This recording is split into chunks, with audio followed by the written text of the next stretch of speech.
Last guy who sang that song, patay na. Tala nyo? Sabi niya, let it be end pa rin. He gets his Paul McCartney pa rin. May Mama Mary comes to me. Wrong song. Pero mayroon pa rin kang mayroon pa rin kang ikaw, hindi kaya mo rin. Ayaw niya. Bakit? Bata ka pa.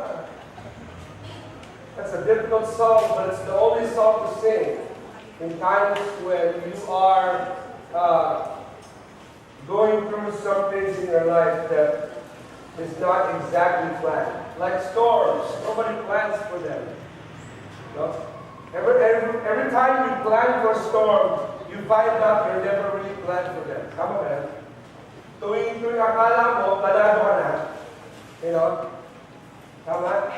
Tuwing akala mo planado ka na, you find out you're really not. When you hit the storm right smack where it is. It's not something pleasant.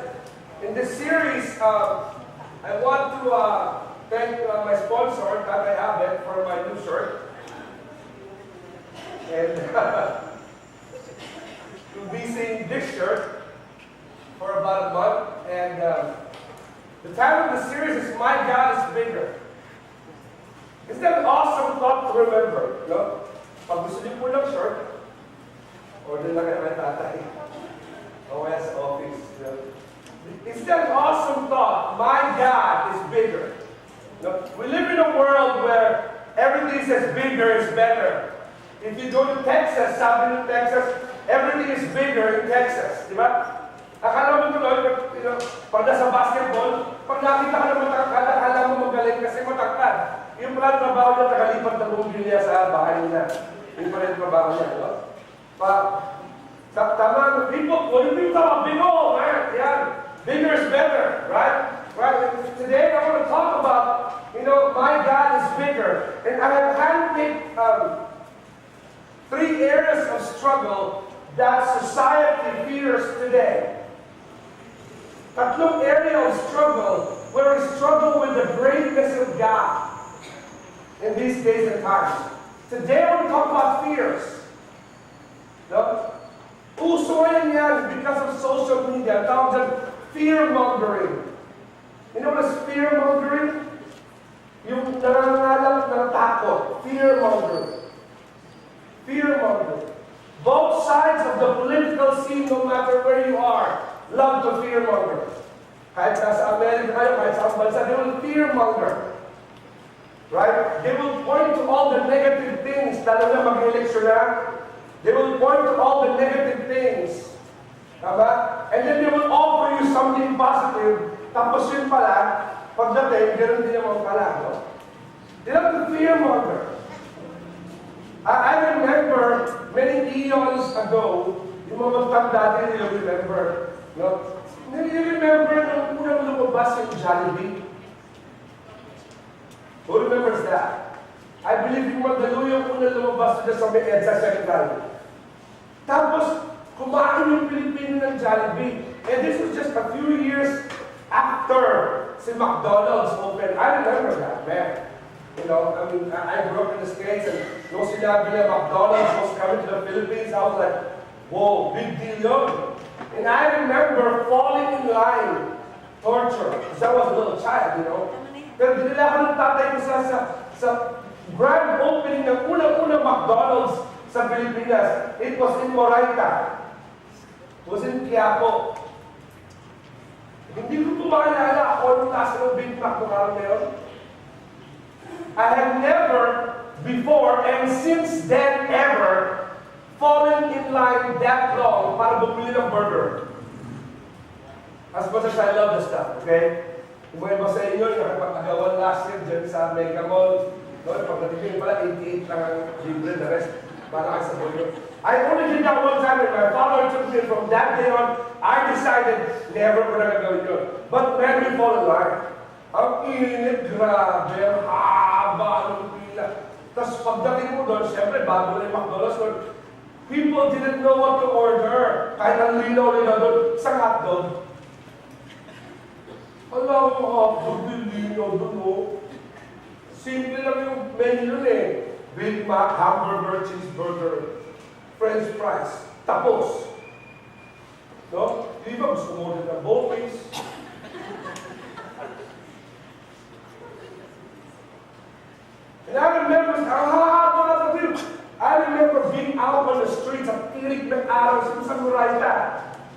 way back, you know. Tapos, of course, we know, pumotok. And somebody came up with the idea na kayang talunin nung bubuyog yung payaso. Right? So, lumabas si Jollibee. No? Nandun po si Sir Mark, si Kuya Mark, you know, siya rin yung manager ng unang Jollibee. Kaya na yan. Mark. Eh, talaga yan. Alam po siya nakakalula. Hindi po yung gano'n kasi bata pa yan. May mga nabubuhay. Bata pa siya. I remember, but we didn't fall in line at that time. Bakit? Kasi pumunta ka, boom, pagkagat ng mga tao, ba iba lasa ng hamburger? Hindi lasa Americanized ng hamburger. The burger didn't taste at all. You know, like American, it tasted different. It was created for the Filipino palate, yung burger.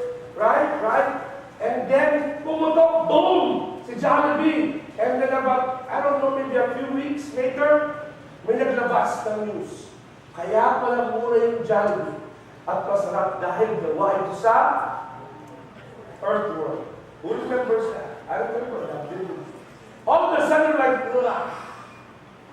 Kaya pala iba yung laksa ng... Kasi, gawa sa ulan. No? May mga labas ng press release. Isang bandihado earthworm na gagawin daw tungkol doon. Buti na lang dumating si Sir Martin. Na-confirm natin, hindi pala earthworm. Superworm. Right? People love to fearmonger.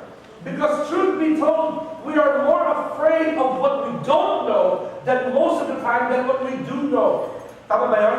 I remember in Y2K, commissions, there was a worldwide commission on the Y2K. And at the end of the millennium, the world will shut down, all the computers will shut down, the airplanes will go down. Kasi sira yung mga computers, mga train will go down. I mean, things were going to happen. And all of you, except us, brother, panic bought sa Amerika ng mga dilata. No? Dami. Sa Pilipinas, wala tayo. Mas praning tayo eh. May mga nagtago sa bundok. Sa loob ng kuweba, nagkaroon ng puto, hadhad, buni. Sa sobrang dumi. Why? Because Y2K, man. Yung mga opportunistang mga televangelists began to preach about, whoa, si Jesus na dating. I remember documentaries na sabi ng si Nostradamus, the greatest, supposedly seer of the times, wala daw siyang makita beyond 2,000. Alam mo bakit? Kasi po patay na siya.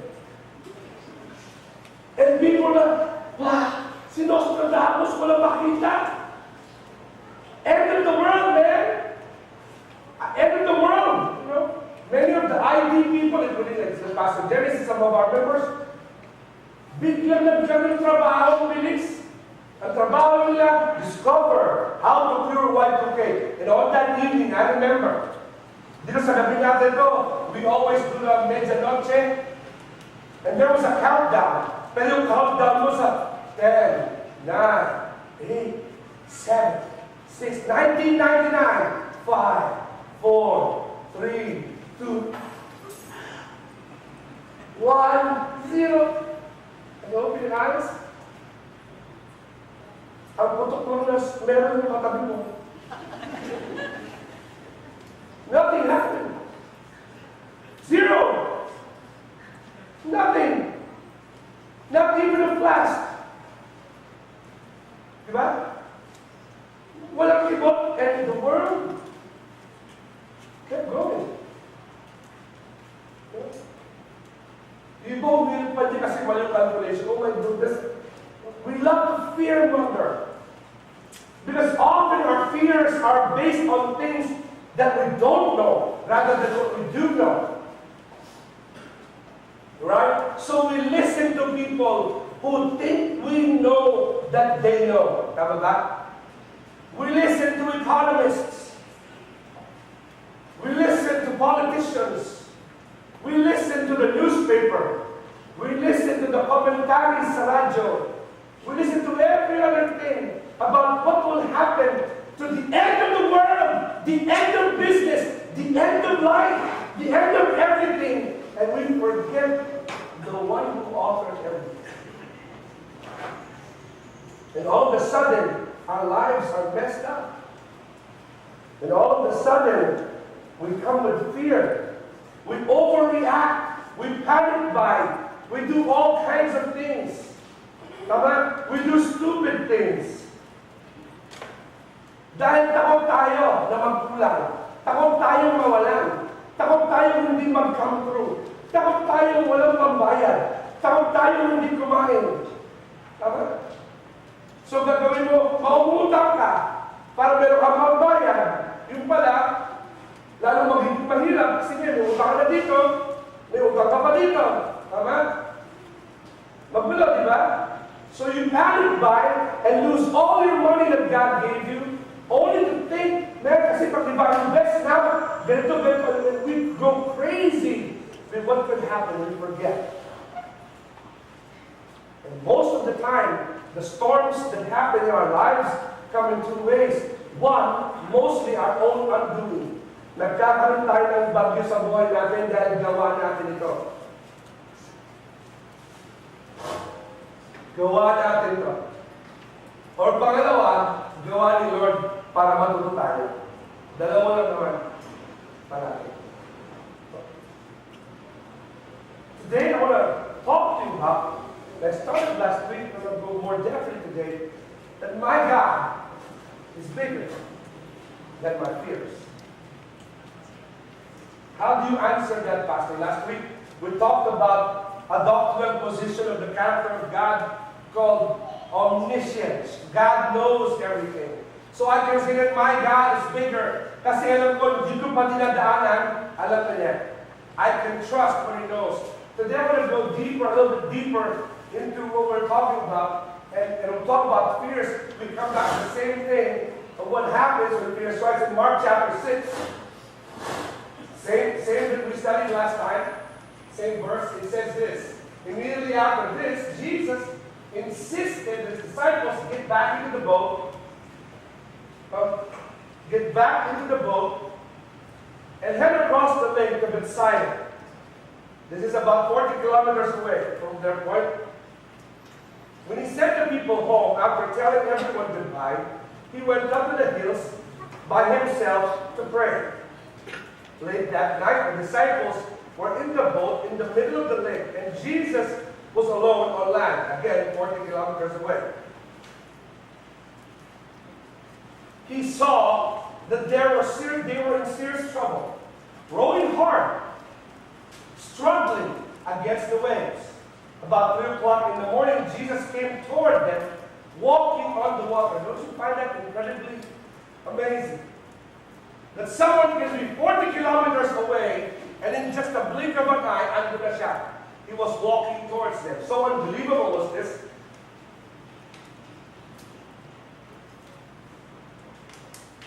That He intended to go past them.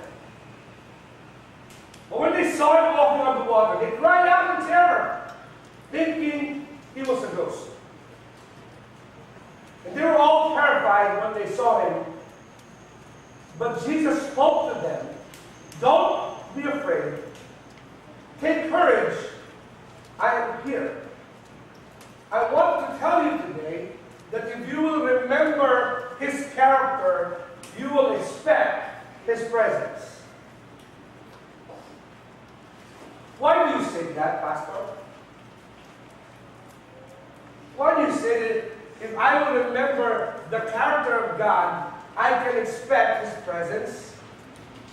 Let's talk about God in your fears, understanding the omnipresence of God. Last week we said omniscient. Today, omnipresence. So first, let's talk about your favorite topic, fear. Kaya gawin dapat ako dito paggawa ng fear, kaso makapag-himatay kayo. Last time ako nagsalita tungkol sa fear, nilabas ko yung malaking ahas ko eh. Nag-alisin yung mga tao, dito yung nag-operate. Kasi lalabas may ahas ko, actually, paano ka wala ko eh. Kung may bag po sa tabi ninyo, hindi, joke lang. Di ba, nag-impake na agad, pastor ha? kinakatawa yan. Hindi po, nasa Abilon, sundan po yung state. Pag napunta ka na, madadala mo siya. Ay, bigyan mo yung attitude. When we talk about fear, there's two views. One, there's the secular view. The secular view means it is a dread, uneasiness, or anxiousness. Alam niyo yun? Kung natatakot kayo, you can't really pinpoint saan kayo takot. Pero naramdaman mo. Tama? Hindi ka mapakali. No? Ayan na. Hindi ko pa nakikita. Utot ko yun. Hindi yun. Bugtong yun. It's a dread, uneasy. Hindi ka mapakali. Hindi ka mapayos. You're anxious. You're afraid, but you don't know what you're afraid of. You know, that's the one that pinaka-nakakatakot. Bakit? Kasi takot ka sa hindi mo alam. The biblical view here is that fear is more than a feeling. It is a spirit. 2 Timothy chapter 1, verse 7. For I'm not giving you the spirit of fear, but the power and of love and of sound mind. That's what Jesus said. That's what God said to Timothy. So sabi ng biblical view, it is a spirit. Sabi ng world is just a feeling or anxiousness. To answer that, let's understand that my God is bigger than my fears. Let's take refuge in a few verses today. In Joshua chapter 1, verse 5, basahin natin sabay-sabay. Ready? Begin. As so will I be with you. I will never leave you or forsake you. Matthew 28:20. Be sure of this, I am with you always, even to the end of the age. Jeremiah chapter 31, verse 3. I have loved you, my people, with an everlasting love, with an unfailing love. I have drawn you to myself. 2 Timothy chapter 1. I have not given you the spirit of fear, but of power, love, and power of sound mind, malinaw na pag-iisip. Mark chapter 6, immediately he spoke to them and said, take courage, fear not. It is I, the Lord. Do not be afraid. We got into the boat with them. You know? Let's understand. You know, ano ba yun, Pastor? Let's look at the omnipresence of God. Pag sinabi natin omnipresence of God, it means that God is present everywhere. Siya ay nasa lahat ng bagay at lugar. There's no place where God's presence or influence is not found. He is present everywhere and at all times. If you feel alone this morning, understand the omnipresence of God. Because with God, you are never alone. If you ever felt alone, understand that you are never, ever alone with God. In fact, kung isipin mo mabuti, yung simple thought na yan, pwede na tayo muna. Whatever you have, whatever you're bringing this morning, understand that you are never, ever alone with God. Hindi ka mag-isa in your bagyo. Okay? Hindi po siya sininoy. Sabi niya kasi, hindi ka nag-isa, pero iniwan niya tayo sa dabakbak na problema. Lalo naman yung pamilya niya. Understand, you're never, ever alone. Balik tayo, baka makalimutan niyo kasi. Sabi niya, even to the end of the what? Age. Pag natapos daw lahat ng ito, I will never leave you, even to the end of the age. I am with you. So let's understand, Pastor, kung totoo ito, why do I have to? Bakit ganun na lang yung uneasiness ko today? Why do I have to? Let's understand two concepts of the fear versus the presence of God. The first thing I need you to understand is that fear makes you focus on your pain and away from His presence. Fear makes you focus on your pain and away from His presence. But based on the omnipresence of God, you will never be in a place in your life where His presence is not found. Iwan ka na ng lahat ng tao, kasama mo ang Diyos. Kaya umaga I had a funny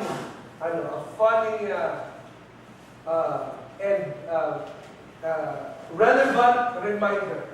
As I said, pag Sunday morning, talagang hindi po ako pwede istorbohin. Trying to focus. Pumasok yung anak ko si Franklin. He always comes with a song. Okay? Bad timing, I'm trying to focus, we gather my thoughts. Pasok siya. Nag-decide siya mag-song interpretation. Then kanta siya, kasama natin ng Diyos. I'm like, di ako. Okay, baby. You know, Daddy's trying to focus here. Meron siyang sariling show, right beside me, right in front of the laptop. Kasama na, he's doing some kind of song in term na kasama natin ng Diyos. You know, he's doing kasama natin ng Diyos, kasama natin. And the whole time, naiinis na ako eh. Kasi I'm like, okay son, thank you. Yeah, galing, great. Okay, go na, bis ka na. Labas siya. Tuloy ako. Balik ulit. Kasama natin ng Diyos. I'm like, oh my goodness, son. This is such bad timing. And then the Lord says, for the second time in that young boy's lifetime, this is the second time he says, and God said, anak, that's what I'm trying to tell you. And again, Mr. Theologian with postgraduate degrees has been rebuked and confounded by a simple song from a child. Tama ang Bible. Little children lead us. Ano sabi ng kanta? Sama natin ng Diyos, di ako mababalisa, di ako sampu. Kung ang haba nun eh. Nakasalan ko yung Dr. Hermie Patungulong kasi ang haba nun eh, sayo pa eh. Kasama natin ng Diyos, di ako matatakot. You know, something sa buong ako ay, ang dami ang haba ng action song na rin, you imagine. I had to endure half of it. You know, and he just kept going, but the song resonated. Kasama natin ng Diyos, kasama natin ng Diyos, kasama natin ng Diyos. And I said, boom, there it is. Fear makes your focus away from the presence of God. The disciples, Jesus was 40 kilometers away, and they forgot katatapos lang mag-feed ng 5,000. Pagsakay na sa bangka na to, according to Matthew and Johannine Gospels, galing lang sila sa feeding of 5,000. The impossible just happened, and they'd already forgotten the character of God. And the Bible says they were terrified. But remember, we learned last week, God put them, insisted that they go in the boat. And yet, with God's insistence, dumating yung bagyo, they forgot ang bilis tulad natin, the character of the God who placed them where they were. And then He was out of my presence. Because when we have fear, it focuses on our pain and away from His presence. And so God came to them, and if you go back to the verse, it says, I love how he does it. Let me just go back so you get it, okay? Look what He says. And He intended to go past them. Why do you think Jesus did that? Nagtutusan na ako, nalagpasan mo pa ako. Malulunod na nga ako, nalagpasan mo pa ako. Have you ever felt that way, God? I'm already here, and I'm having a hard time. Tapos nalagpasan mo pa ako. You intended to go past me? God was trying to remind them of something very important. That there's no place where God's presence or influence is not found. Kasi pain and fear will make you focus away from His presence. Did you know that in the Bible, there are more than 365 mentions or allusions to the statement, fear not. Did you know that? Alam niyo ba sa Bible, merong mahigit na 365 either direct mentions or allusions to the statement ng Panginoon sa tao, fear not. How many days are there in the year? 300? That means there's more than one fear not from God, plus more in every single day of your life. Hindi mo pwedeng ubusin ang fear not ng Panginoon sa'yo. Araw-araw. If you are afraid tomorrow, may bagong fear not, wala recycling. But see, fear makes you focus on your pain and away from the presence of God. Every encounter with Jesus in moments of uncertainty and question almost always begins with fear not. Ang Greek rendering unang fear not dito, the same thing sa Hebrew rendering. It's not like beto. Oh, it's okay. Fear not. You know how parents do it? Oh, it's okay. Fear not. You know, mga magulang, we do that. No? Let me illustrate that it's Sunday night. Some of you did listen to si Charlie. Si Ano na lang. Tama ka birthday to. No? Sa mga ninuwag din na, isin may ayos na po ito. Okay mo kaila. Utak na yun. Feeling niya malaki na siya. Pinapaalala ko lang. Anak, tanda mo. Malaki ka na. Pero ito, kasi laki pa rin mukha ko. So, most of the time, we think when God says, fear not, ganito tayo, na, fear not. Mga magulang, na, or sometimes ganito, dapa, na, okay lang yan, fear not. That's not here. Okay? If you read the Greek rendering, it says, and it says it emphatic. Ibig sabihin, with expression and with, sabi ng Tagalog, by the end. It's not like this, anak, fear not, hindi ganon. As I explained something like, when Jesus comes to your life, in your time of pain, this is God's way of fear not. Anak, fear not! You shake the fear out of them. So they will focus on you. Hindi ba ganyan ginagawa ng mga magulang? Ako hindi pastor. Ako may nasama-sampal. Ang kulit ko kasi. Gusto hindi mo yung sampal? Birthday naman yan. Para rosy chicks siya, both sides. That's what God says in our life. He says, fear not! He's shaking you. Shaking the fear out of you. Thanks, Church. When God says, fear not to you and me, that's what He means. Anak, don't be afraid. I am here. That's what He says. I am here. Now, so here, ito lang. The Greek word in their situation in the boat was emphatic. Bakit, Pastor? Because fear rushes quickly at the absence of faith. Totoo yan. Pag walang faith, pag mahina ang pananampalataya, nagmamadali ang takot. Ang bilis mo yan. God will be silent, but He's here.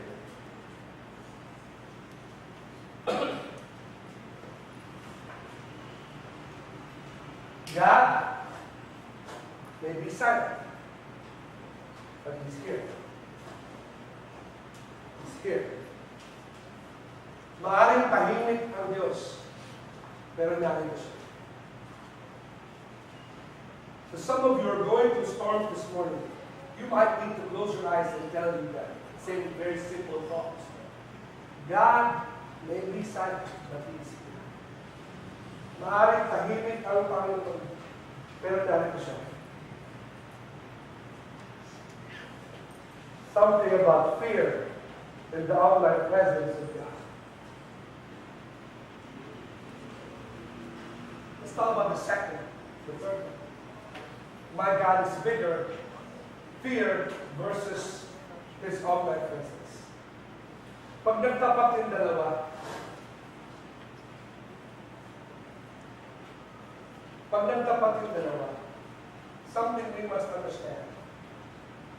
Fear makes you focus on the problem more than His presence. Fear makes you focus on the problem more than His presence. Bakit, Pastor? Fear comes from hearing the enemy rather than trusting the Savior. Ang takot natin nagagaling sa pakikinig natin sa sinasabi ng diablo sa atin kaysa sa pangako ng Panginoon. They cried in terror, thinking he was a ghost. How many of us have cried? Nagpadalang tulong ang Panginoon, natakot tayo sa tulong at advice ng Panginoon, gumamit ng ibang tao o circumstance, and we don't trust God. Yung pala, yun yung pala ng Panginoon na tulong sa atin. Alam nyo, sa lifeguarding, ganun din. Kinukuha mo na sa pagkalunod, sinisipa ka pa. Kakalmutin ka pa. Panununtok, bakit? Panic mode po ang tawag dyan. Notice that God was already walking on the water. God was already walking on the water. And in the walking of the water, one of the greatest miracles ever, they forgot yung pangako ng Panginoon. They forgot the character ng Panginoon. You see, fear makes you forget His omnipresence and you forget everything. But you see, God's omnipresence makes you remember His promises. Pag naiintindihan mo, hindi ka nag-iisa, maalala mo ang pangako niya sa buhay mo. You will remember His promises. All this time, Jesus' response to them was always about faith and trust. Because if you can remember His character, you can expect His presence. Ulit, if you can remember the character of God, you will remember the presence and promise of God. Kung maaalala mo po na ang Diyos ay hindi kayo iiwan, hindi mo makakalimutan ang pangako ng Diyos na nagbitaw ng pangako na yan. You will not forget that. Pastor, again, to keep myself from forgetting who He is, ano kailangan ko gawin? I get it, Pastor. Oh, I guess ko na. There's no place in this world I can be. God is bigger than my storms. Without God being, get that. God is omnipresent. He's omniscient. He knows everything. He's omnipresent. He's present everywhere. Kahit mag-isa ka today, God is with you. Kahit iwan ka ng lahat ng tao, God is with you. Kahit tarindurin ka ng lahat ng tao, God is with you. Kahit dayahin ka ng lahat ng tao, God is with you. Kahit saktan ka ng lahat ng tao, God is with you. My father in his darkest times reminded me of that. In his darkest times, I wanted to kill some people. I wish I could tell you that those words from your pastor were just expressions of my creative mind. No, I was literally wanting to kill people within inches, feet, should I say, of killing people. And my father says, anak, may plano ang Panginoon. Ang sagot ko, Dad, ayoko ng plano niya.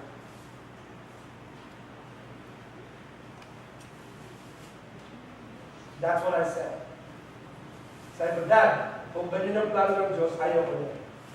Sa'yo na itong calling ko. Alis na ako. May sarili ako kita.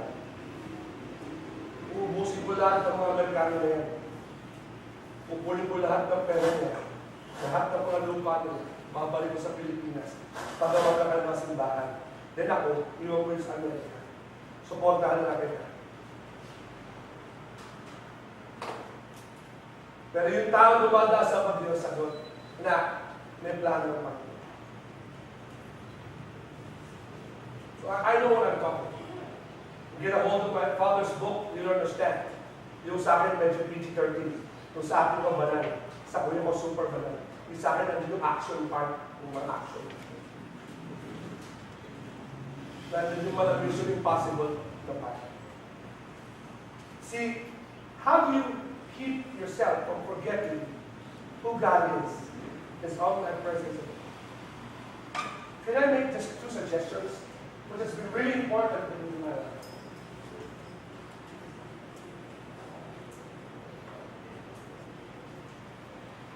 To keep from forgetting the promise of God, remember His promises. His promises guarantee His presence. Ang pangako niya, ang garantiya mo sa presensya niya. Look at Hebrews chapter 13, verse 5. Do not love money. Oy! Diba sa inyo rito you say, I don't love money, pero, no. Nagtaasan lang ang presyo, namatay na kayo lahat. Tama? Pero pagpasok mo sa church, dumigay ka naman.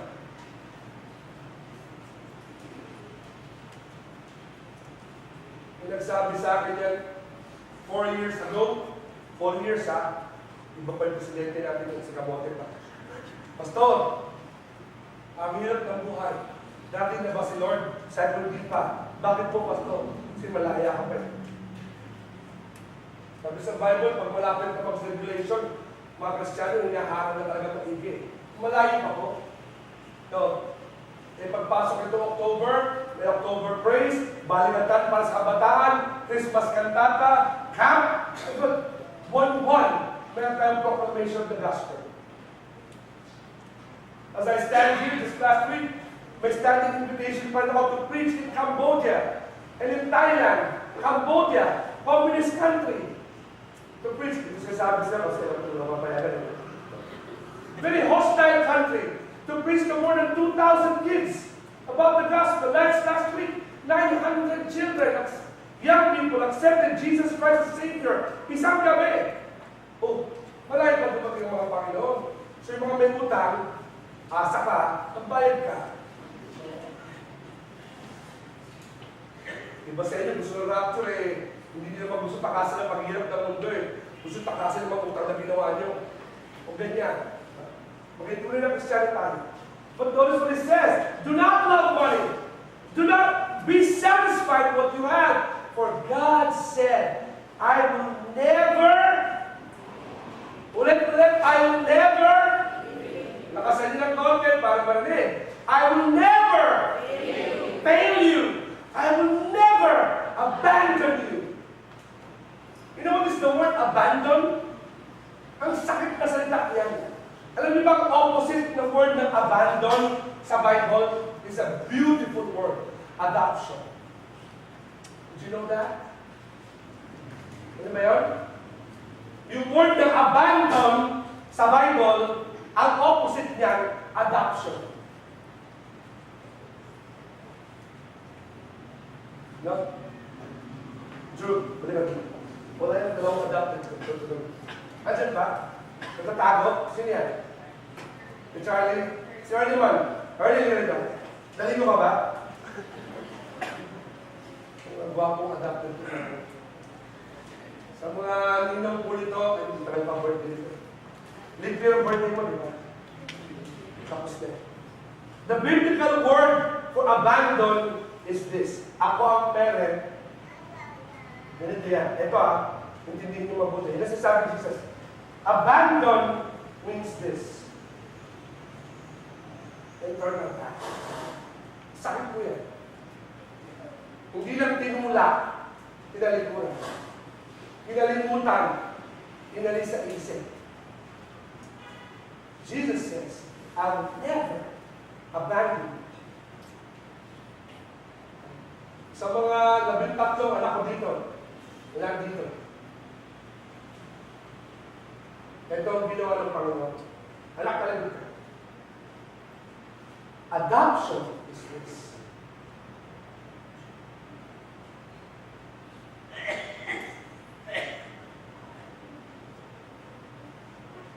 Adoption. When Jesus died for you and me, He chose to adopt you and to adopt me. Inabandon tayo ng sariling mga kasalanan natin. And Jesus came from heaven to earth and died para sa iyo, para sa akin, so He can adopt us.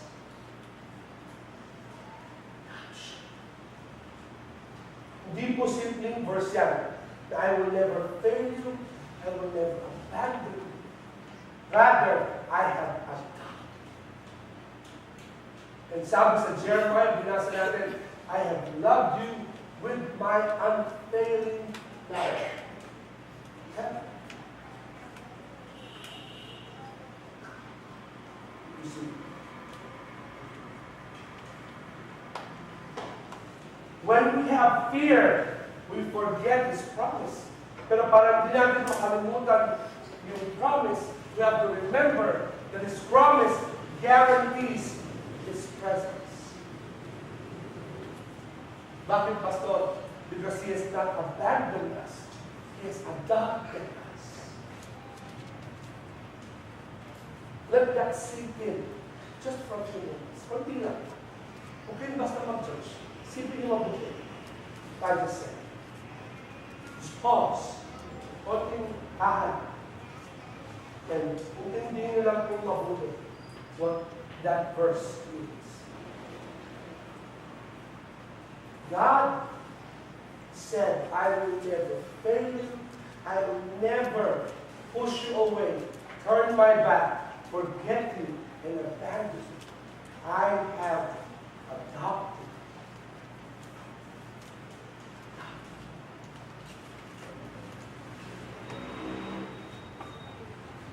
First, 2 Corinthians chapter 1, verse 20. One of my favorite verses in Corinthians, written to a backsliding church.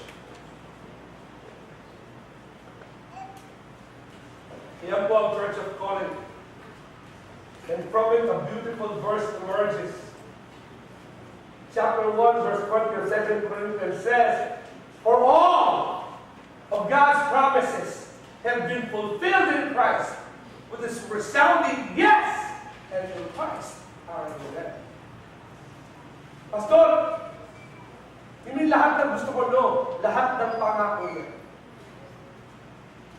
Lahat ng pangako niya ay tinupad sa Panginoong Jesucristo ng isang malakas na oo. At dahil din sa Kanya, isipin mo, sobrang sureball yung promise ng Panginoon, siya nag-amen sa sariling pangako. Yan. And through Christ, our amen. Para hindi makalimutan that God is bigger than your fears. Remember His promises. Second and last, remember your focus. Remember your focus. Bakit, Pastor? Because your focus determines your direction. Jesus put them on the boat to go to Bethsaida. Yun ang purpose. Kung yung palang purpose ng Panginoon, keep your focus.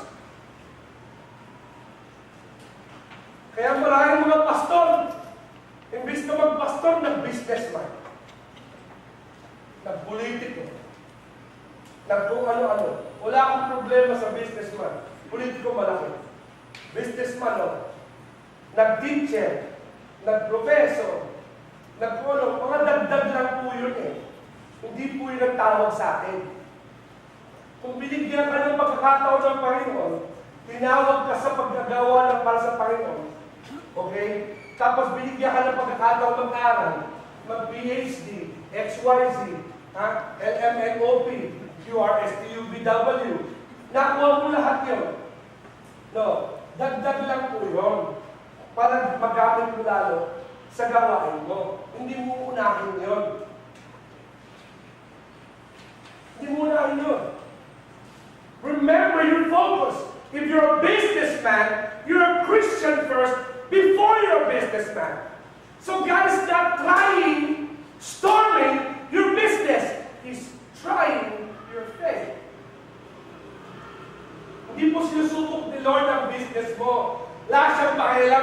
obligas mo. Kanya araling yan eh. Pag gusto nang alisin niya. Jeremiah says, God gives, God takes away. Blessed be the name of the Lord. Wala siya masyadong pakialam sa lakas mo. Kanya rin galing yan. Kaya alisin, tas palitan. Siya may, what? Dikta ng purpose ng buhay mo. So keep your focus. Problema ng maraming Kristiyano, we're obsessed with the promotion. Mas hinahapon natin yung promotion. No? Always greener pastures. Mag-ingat po tayo dyan. Hindi lahat ng berde sa Amerika ay berde. Tandaan niyo, karamihan ng berde nagiging brown. Alam ko na po yan. Been there, done that, never won any. I'd rather raise my children in this country where I have the freedom to say how they will be raised. But sa Amerika, pati Bible, pakikilaman ang anak ko, bahala kayo sa buhay niyo. Pati pag-pray lang anak ko sa eskwelahan, pakikilaman ni bawal. Neglect nyo. Hindi ako pumunta dyan. Pumunta na ako dyan para mag-shopping. Pamasyal. Pumunta sa Universal Studios. Uwi sa Pilipinas. Magpapalaki ng anak. I'll grow my children here. Anytime, any day. I'll raise my family here. Anytime, any day. I don't care if America gives you 5 cars. Dahil kung counseling taga doon, 5 kotse, walang anak. Kung gusto nyo. Indoor pool, and into an outdoor pool. Daming bahay, daming ano. Walang pamilya. Ano yan? Maganda ba yan? Diyos ko patawaran ba yun na maganda? Maghintay lang ako sa langit. Doon walang swimming pool, pero may ilog. Ha? Kung suswimming kami ni Noah, yung anak ko, tsaka yung toong Noah. Iba yung isip niyo eh. Tatanong ko kayo sa Jeremiah, Brad, saan galing yung mga pedlak? Mga pedlak ko. Nilublob ko sa kulukul lang is, wow, grabe, intense. Titignan ko yung mga pedlak ni Apostle Paul, yung mga burrito ko. Pero yung masakit yan, dami eh. Nakatatlong 69 lashes ka eh, can you imagine? Dami yun, hindi kaya ng mat ko yun. I'll do that. I'll raise my family here when I go to church. I'll raise my family here. Not there. If you want to live there, go ahead. I'll pray for you. Go ahead and make your money. Just don't call me pag may problema ka sa anak mo. I'm not going to raise my kids in a place na sasabihin sa mga anak ko, it's okay to abort you in the 3rd trimester. You can choose your gender.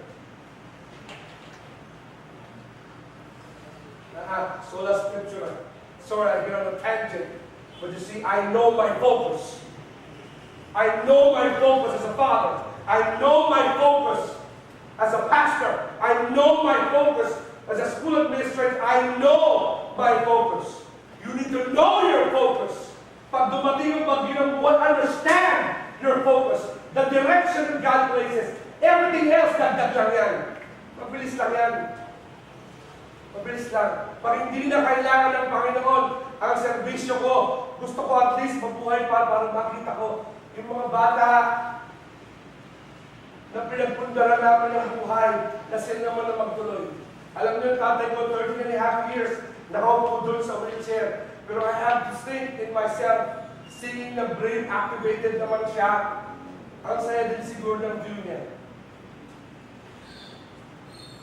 Nakita niya yung mga dating mga makukulit na mga pastor.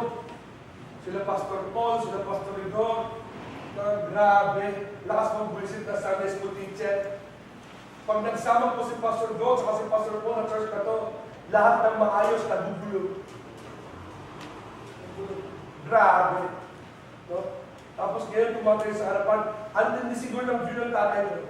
Hindi siya nakapagsalita. Pero grabe siguro yung view niya. No? Siguro pag ako nasa naka-praise, nakatingin sa akin sa praise siya, Panginoon, pag-control mo ang biglang anak ko, baka ko lang yung magsasabihin yan. Salamat kung pinag-pray yun. Dalawang sila ng misis ko, ngayon mag-isa lang siya. Iba yung view nila eh. But God knows, kasi alam niya yung focus natin eh.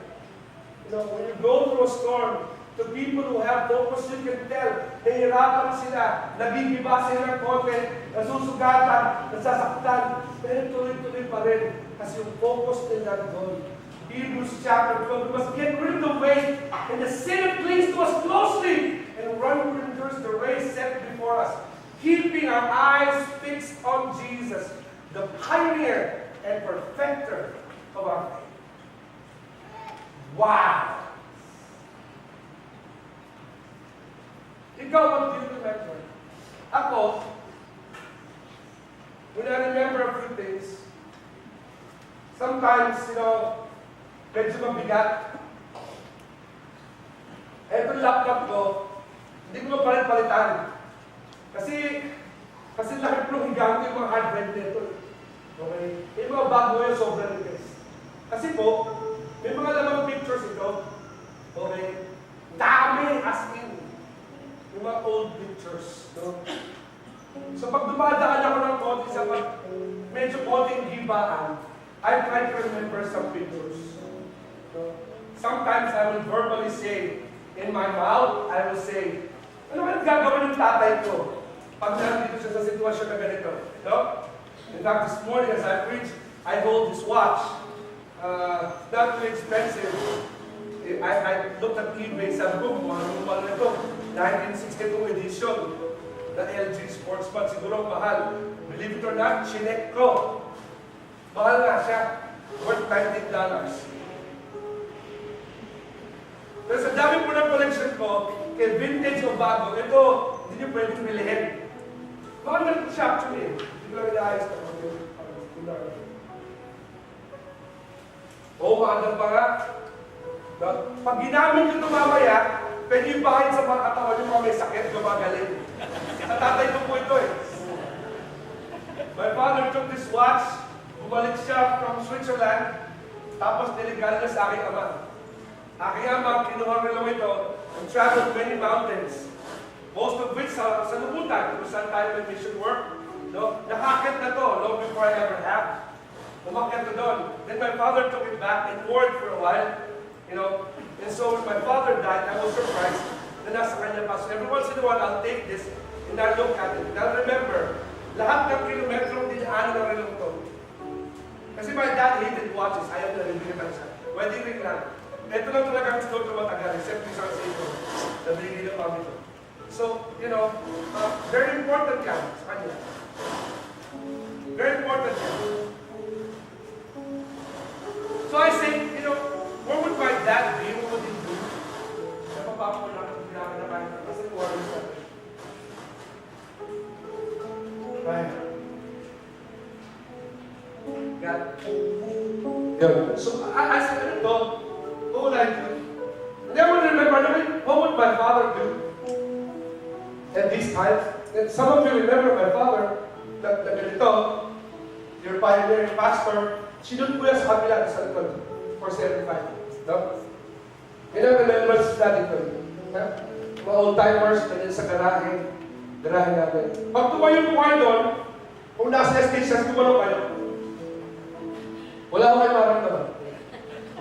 Pero pwede kayo tumayo doon, trip lang, kaya masagat. That's what you remember from here. Some of you are in the academy, will remember something else. Some of you remember this, it brings thousands. No? You will remember that. Thousands of people held the first anti-communist pro-morality rally doon bago pa pumunta yung mga Kristiyano sa grandstand. Ginawa na po ng kategorya. 100,000 people, walang gusto sumama. Alam ko na sabi ni Lord, so ginawa niya. Some of you remember my father. That's like that. Some of you take refuge. Sometimes I'll post, this is some mga preachings niya. By the way, I so admire him that I have memorized at least 1 or 2 entire preachings in my mind. But, some of you remember that. Some of those are important, yan. In times of storms, I remember, yan. But to me, that's not what I remember. This. Yan. Yan, I remember.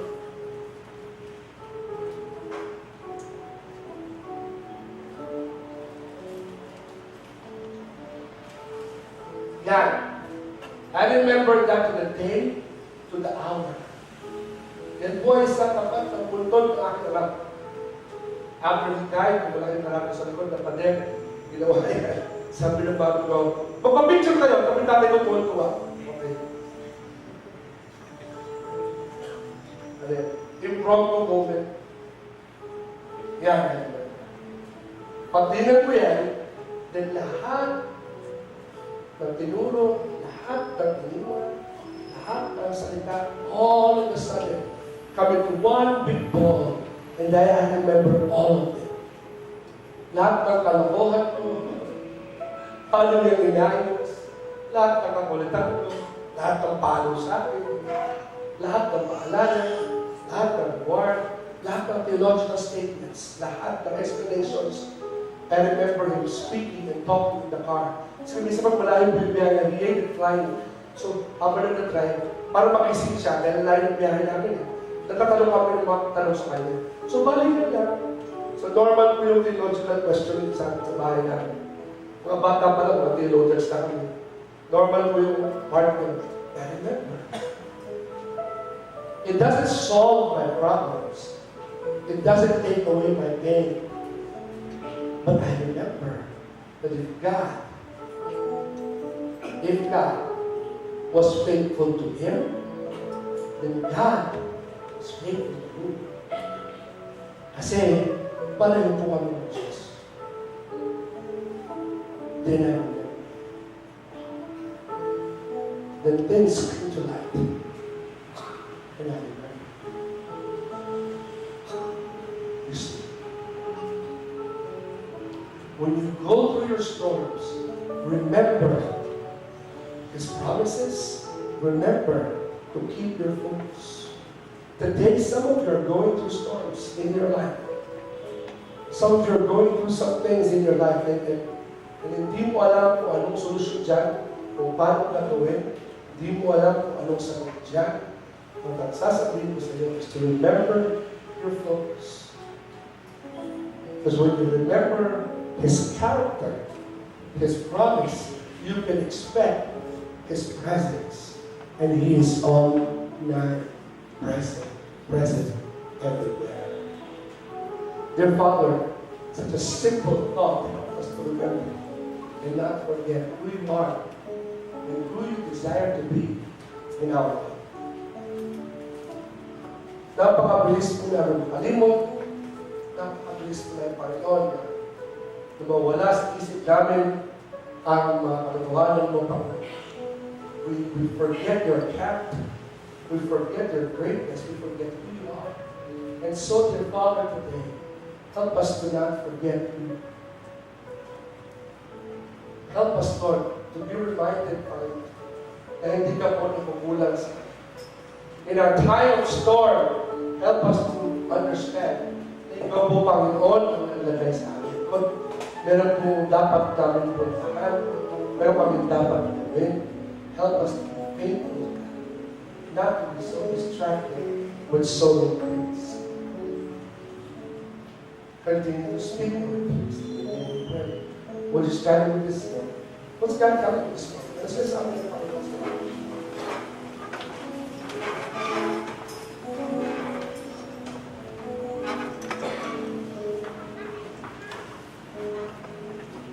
Ano sinasabi ng Panginoon? Are you in a storm? I know the maker of the storm. Are you in a trial? I know the maker of the trial. Do you know Jesus?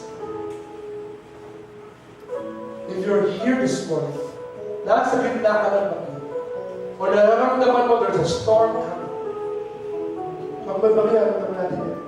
The Holy Spirit leads us there. Would you come and pray with me this morning and say, Lord Jesus, I'm in a storm. Lord, nasa gitna po ako ng bagyo. Lord, nakakalimutan ko po yung pangako. Lord, wala po ako sa focus. Tulungan niyo po ako. Lord, I remember that you're not abandoned me, but you're adopted. You're adopted. It's time to come back to the Father. and know that He is present everywhere. On time, present. So the Lord is speaking to you this morning. Would you come to the altar with me together? And let's come and pray. And acknowledge the presence of God. God, kung present ka sa lahat ng bagay, then God present ka ngayon. You know, as the pastor said, sometimes God is silent, but He's here. Sometimes God can be silent, but that doesn't mean He's not here.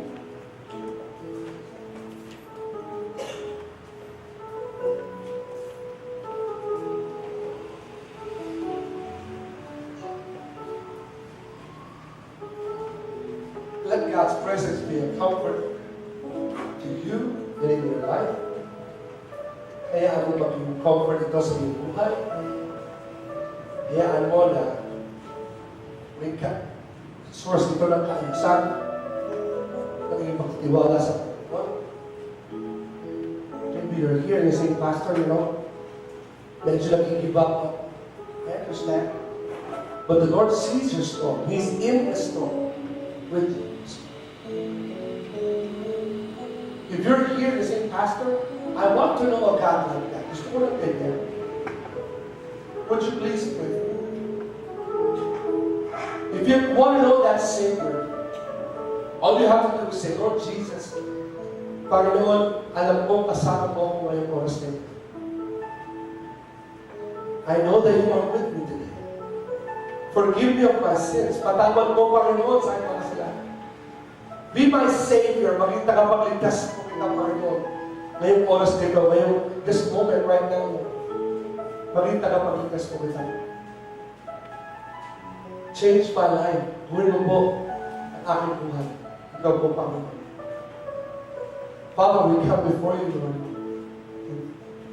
All these people at the altar this morning, Lord, ikaw na kahit hindi, Panginoon. Help them to have a grasp of your all-time presence. So we are never in a place in our life, in this world, without you. Wala kaming lugar o panahon sa buhay na ito, Panginoon, na hindi ka namin kasama. Ikaw po ay kasama namin. Lord Jesus, take this truth and let it ring out in our ears, into our lives. Lord, ikaw po ang gumawa nito. Would you take hold of this today? Please, Lord, I pray. Please, Lord, I pray. Take my brothers and sisters here. Lord, alam mo po yung pinagdadaanan nila. You know their pain. And you know what they're going through, Lord. Lord, be with them and guide them and let them know, Lord, that if we will remember your character, we will remember your promises, we will expect your presence sa buhay namin. In your name we pray. Amen.